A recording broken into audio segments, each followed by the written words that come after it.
downtown Bozeman today at the car show on Main Street looking for radioactive objects. Let's see what we find.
Radioactive.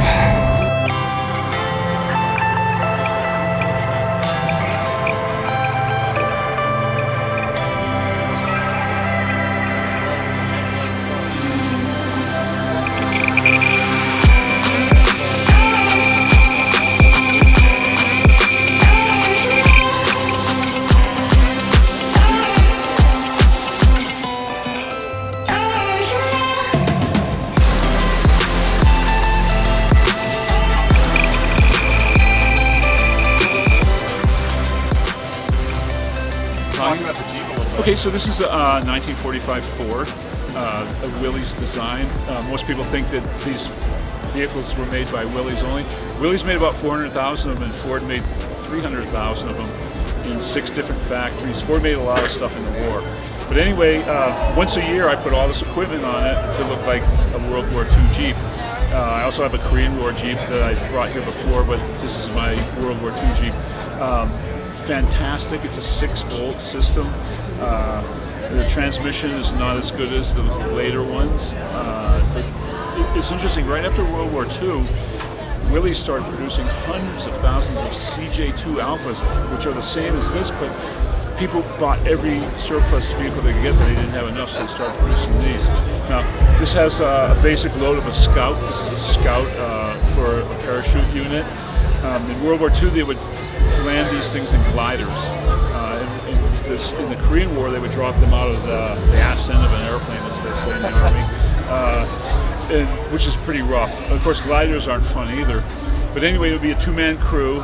If you're a Scout and have to use your weapons, you've forfeited your mission. So they do carry a Grand, and then right here's a paratrooper carbine with a folding stock on it, which was used in World War II and Korea and Vietnam. It's got the radios in it. These are Korean War vintage radios, tube radios, if you're familiar with tubes. And it has some extra ammunition. Most paratroopers have what's called right here LPCs, leather personnel carriers. You'd have 1,200 men, and only be about 5 or 6 of these, and 2 of them would be Scout vehicles. Also carrying wounded. These things can carry 4 wounded. They can carry 4 stretchers, 2 on the hood and 2 in the back. So they're very versatile, very versatile. You would carry extra food, an extra ammunition, these bandoliers to give to soldiers like the guys on foot. So here's some extra ammunition, which is vital. There's a telephone right here because a lot of communications was still done by wire. Then you have right here, it's called a handy-talkie. A walkie-talkie was something you put on your back, but with this, it's pretty interesting. When you pull the antenna out, it comes on.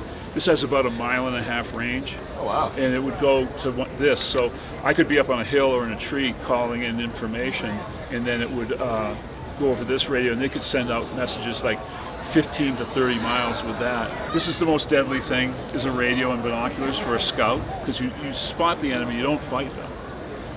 Then you call airplanes or other soldiers in after them. It's got an engine that's about 135 horsepower. Top speed 65 miles an hour, but on this it has a warning, and I put on there for my wife too, top speed 40. Because you know what, 18-year-old soldiers in one of these going down a dirt road in France, let's go 65, and we're, so that's why there's no seat belts in this also, because you jump instead of trying to ride it. Jeeps are the original 4x4 vehicles. If you look on top of topo maps, it says Jeep Trail. It'll say trail for like people hiking, and then unimproved dirt road, but in between it says Jeep Trail. And these have become a legend in America, especially out west here. I got this up in Whitehall. It was the farmer had it. Some of my friends had partially restored it, and he was not very healthy anymore. So he sold me his Jeep. He said, I want to sell it to a historian and somebody who won't turn it into a toy. So I'm going to keep this original. I can't wait when we study World War II. I'm going to show my students, because I've been borrowing other Jeeps. The topic of World War II, production.